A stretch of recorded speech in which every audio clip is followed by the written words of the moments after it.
What's going on? Baron here from the Blue Dragon Guild with this guy. This guy.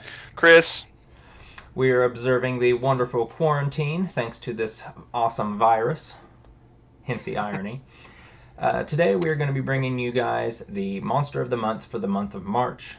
I know you may have thought we forgot, but we just moved it to the end of the month. all right, this monster of the month is the Darkling. It is in the Volo's Guide to Monsters, and I believe it's been around for a little while, other than this edition. I know it was at least in third edition, I just can't remember the book. But they're pretty interesting for not having that much lore and being a newer monster, and I've used them a couple times, so yeah. Yeah, I really like them. Um, like you said, there's not that much lore. I had to dive. I had to dive deep whenever I was looking for stuff. I was like, "Who's the Summer Queen?" That's Titania, and the Sealy Court. So there's a lot of rich story that you can throw in as a dungeon master to your players, especially if you're doing a Fey heavy campaign, which it seems like a lot of our games have a lot of Fey. Well, there's so much Fey material in fifth edition. Like older editions, it was a lot of undead and Yeah. scary kind of monsters, and now Fae seems to be like one of those really cool, mysterious things to use in all the games and all the books. All right. In Volo's Guide, page 134, you can find the Darkling. There's two different kinds in there. There's the regular Darkling. They're a small-sized Fey creature, chaotic neutral. And then there's the Darkling Elder. It's a medium-sized Fey creature, also chaotic neutral. That's one thing that I did notice about these monsters is they're not evil. They're neutral aligned, so there's a lot of potential there that you can do with that. Whether it's you're a Fey Pact warlock, and maybe your patron is Titania, so naturally the Darklings are going to come after you. So the dark, as he said, the basic small Fae, they're unaligned, that sort of thing. They do wear armor, just like a normal humanoid creature. They're kind of weak on their strength, but they make up for it with super good dex. The average is a 16, so that's pretty good for most monsters. Everything else is at least average or a little above, so they're very nimble. They're sort of like an elf with in combat stats, but a lower CR. They do have a problem with like light sensitivity, and I know bunch of like dark sort of monsters have that, and that's kind of interesting Yeah, for them to have it for not being an underground monster. I think yeah, that's kind of neat. it's all has to do with their curse that The the curse, yeah yeah, the the Summer light Queen put absorption on them. thing. Yeah, And they're pretty basic for combat. Like their damage is low, but they get advantage on stuff, and they do pretty good if extra damage on top of that. So they're kind of medium to hit. If you yeah, hit them, you'll probably get them. But if they hit you, especially for something that's only like CR half, yeah, you're going to be hurting, yeah. I which I mean, think is interesting. Like two of these guys are probably going to down a level 1 party, oh, for sure. I mean, they have an and AC of that's super 14, cool. which is Yeah, it's pretty pretty decent, decent.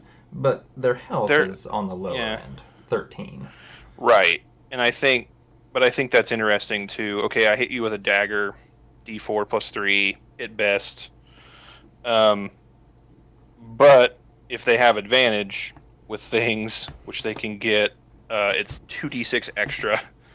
So you could take like 11 damage in one hit, It's like which is super nasty.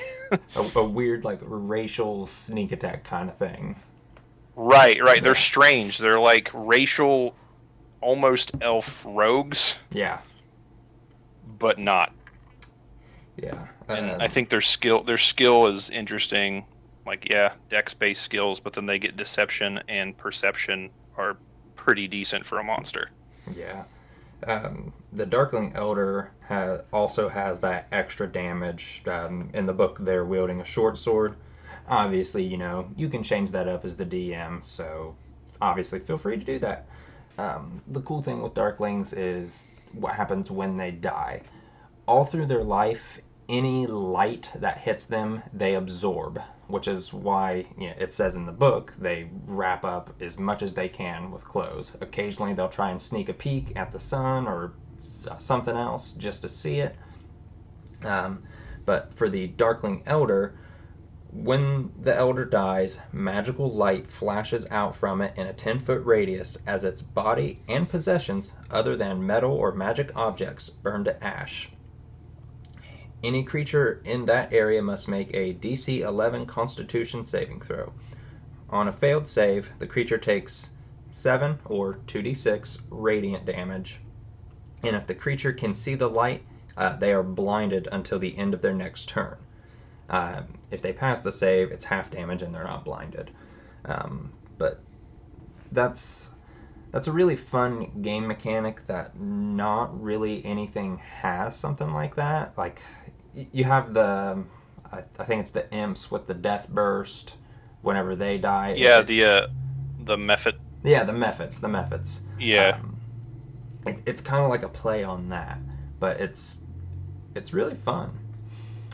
What I also like is like, because that was the death burn ability, the one I said I didn't know about before this video, and the regular Darkling gets a similar one, only it's non-magical light, but they're still blinded, and they don't take any damage. So you can get two halves of the same thing. If you're fighting, your party's really geared up, you could use the better one. If you have a regular party and you don't want to kill them but want to just shut them down, you can use the regular one. Yeah, absolutely. Yeah. Chris, what are some ways that you would use the Darklings in your game that may be kind of out of the ordinary? I had a neat idea, a couple actually. As a plot device, or devices, I guess, they said they love art in the Volo guide, sort of like an elf, as we've been discussing, and that they'll go out of their way to sneak a peek, like you said, the sun, or something shiny, or art objects, because it ties back to their Fae obsession. So I had a cool idea. You could use them in like a museum encounter on the fly. That might be interesting. People won't expect them to just be there. Or you could use them to maybe like guard a noble's priceless collection or whatever.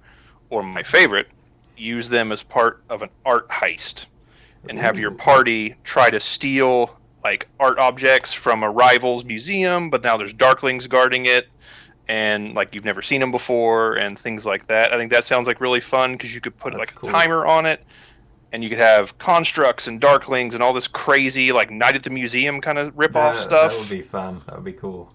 And I think that sounds really neat. And because it would fit fine. Like it sounds weird to go in and see like these Fae monsters, but that's what they do. Is they're hired to, and then they would be obsessed with these things, and they're hired to like mercenaries to stay and stuff. So yeah, I think that sounds cool, and will probably certainly happen. Yeah, I had an idea, kind of along the same lines, but it was kind of the opposite. It was like, all these nobles are reporting to the town guard that a bunch of their artwork has gone missing from their homes. No other valuables. And, it'd lead the PCs along kind of a wild goose chase. And in my mind, I envisioned, you get down into the sewers, and the Darklings have set up their own museum down in the sewers. And it's like, they're not like me. You could play it one of two ways. They could be hostile. You're trying to take their art back, or they could be friendly. Oh, hey, welcome to our museum. And then you're just like, right, yeah. What are we supposed to do? That would be cool. Oh man, then you could do like I know our party is how we would do it. Is like, I befriend them. Now we are taking art stuff and funding this literally underground museum. Yep. With stolen art. That's pretty cool. Another idea that I had that based on the lore, to become a Darkling Elder, they have to go through this ritual called the Elder Transformation. Basically, other elders will mark the supplicant with glowing tattoos, channeling some of the Darkling's absorbed light away from its body. If the ritual succeeds, They grow tall and fair in form, like that of a gray-skinned elf, and if it fails, the Darkling perishes. I had the thought of, in my mind, I go to the sewer again because I'm thinking of a big city campaign. You get down there, the players aren't looking for Darklings, but they happen upon them in the middle of this ritual. Well, what? Once again, one of two ways. They could attack, or they could be like, could you guys like leave and come back later? Uh, it's it's it's I think a lot of it's all in how your party reacts and how you as the DM spins it. Right. Which I mean, it's like that in everything with D&D. I mean, sometimes you're gonna have the party that just, I'm kicking in the door, we're killing everything in there, and some instances that's fine. You need that, but in others, at least from the point of view of the dungeon master, it's really cool to have your party kind of like befriend a monster, like go about it in a diplomatic way versus murder hobo. Right. Not all combat encounters and encounters in general are violent. It's Yeah. not all hack and slash. Sometimes it's what you didn't do that is the answer, and also more fun than just beating up a beast. Yeah, absolutely. So this is kind of mean. I thought of a way to use them, not necessarily as combat, but as a trap. Okay. So this is the regular Darkling with the normal Death Flash ability. You fail your con save, you're just blinded till the end of your next turn. Mm-hmm. So, for instance, and I'm sorry, I'm reading this off my paper. So your party walks into a room in the dungeon. They walk in. They see, a Darkling or 4 or whatever, probably multiple. All right. Door locks behind you, right? It's classic D&D trap. Okay. You hear a clicking sound when you enter the room. Nothing happens. Nothing happens for several rounds. Party goes, fights the Darklings. Say they win, kill them. It says that when they die, as we discussed, their body goes away and they're just ash. So my idea is the entire room is a pressure plate, and when the body disintegrates to ash, it starts the complex trap. So worst case scenario, in which will happen, Man. your party is blinded, the trap is complex, so it has 2 initiatives, one on 20 and one on 10, and they now have to have a turn to navigate blinded in a room that is one big trap, such as swinging pendulums, flooding with water or acid, collapsing ceiling, pretty much anything dex-based, because I'm an evil DM and you have disadvantage on that. And I think that's a really cool idea to have the weight distribution of, oh crap, I killed them, now I've done the wrong thing. I'm in. So that will certainly be happening in our game at some point. Oh man. Because even if only one of you makes it and you're like, cool, I'm not blind, everyone else is walking around, disadvantage on everything, disadvantage on dex. You have to get out of the room for whatever horrible thing your dungeon master did because you fought something that was actually the trap. And do you want to burn your turn searching for traps in combat to figure that out? Nope. Yeah. Most people would just run in. Yeah, Oh, there's a bad guy. It's D&D. We have to kill him. Yeah. Nope. That's that's fun. That's definitely another one of those things. It's like, well, party, this is all in how you handle this situation. Are you gonna be nice to these guys, or are you gonna attack them? So you could just pay them off. Yep. But maybe not. So that was my cool idea. And that is awesome. I was pretty proud of that because I'm real bad at puzzles and making traps sometimes, and I'm like, I've never seen that in a game. That's awesome. Of killing the monster is the trap, I definitely think that that you should type that one up and we can put it on like DM's Guild or something. Yep. Yeah. The only thing close to that was taking the last piece of treasure, but that has been used before in a lot of stuff.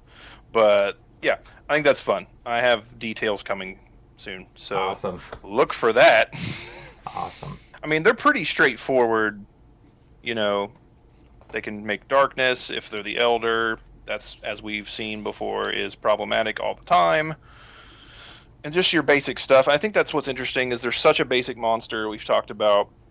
There's not, like you said, you really had to dig for the lore, and they're pretty straightforward, but the creativity and how to use them and when to use them, I think, is the key for Darklings. Because they're not like a goblin that you just throw hordes of them out. There might only be one. There might be 2 or 3, because they're not in huge groups, and they're secretive, and your players probably will never know what they are. Even if they're Fae, they might not have seen one. Yeah. So I think that's fun. It's good plot hook, easy story things. There's not a whole lot of monsters that aren't classic to kind of use on, like, my DM style was sort of making it all up on the fly, because I like that organic kind of thing. And there's, I have a list of things I use, but this would not be my first choice had I not researched this. Yeah, I know what you mean, yeah. That's one thing I think that's super cool. Yeah, it's one thing that I enjoy about doing the Monster of the Month research, because I'm like, man, I never knew that. Let's do it. Right, yeah, so that's definitely on the list. That's a fun. You could throw it in even at higher level. Yeah, they might pass the con save, but it's still potential damage. Yeah. And they could not pass it. I mean, if your party is mostly casters, you're probably not going to pass it. I mean, it's DC 10 or 11, but give them something that makes it have a con negative, like a stat reduction or disadvantage on a save or whatever, and, well, sorry, I should have been able to pass this. It happens all the time. Yep. Like, dice will get you, and then you're done for a turn and could die. So yeah, they're definitely a monster if you group a bunch of them. Higher level party will probably have a rough time with that, even though they're higher level. So, I mean, a barbarian or a fighter, extra attack, cool. They're going to kill 2 at a time. That's 2 con saves. Yeah. Yeah. They got to pass in a row, and damage, and it's everybody around them. It's not just that person, like he who kills it. It's going to be, well, you're too close, because it's a 10-foot radius. So yeah, if your party is a swarm group, you're probably going to get blinded. If you're ranged, maybe you won't, but somebody is going to get blinded. It'll probably happen in your trap room. It's going to happen. Somebody in our game group will die to a terrible roll. Yep. It'll be me or Dave. It's going to be Dave. It'll be Dave. Sorry, I don't know if we were going to drop names in this video. Dave, your butt is gone, because I know you will fail this. Well, this has been the Darkling, the Monster of the Month for March. Let us know down in the comments below if you've ever gone up against the Darkling, if you've used them in your games, and how you maybe killed your party with them. If you want to see more D&D content from us, hit the subscribe button and ring the little bell to always get our notifications. And until next time, keep the dice rolling.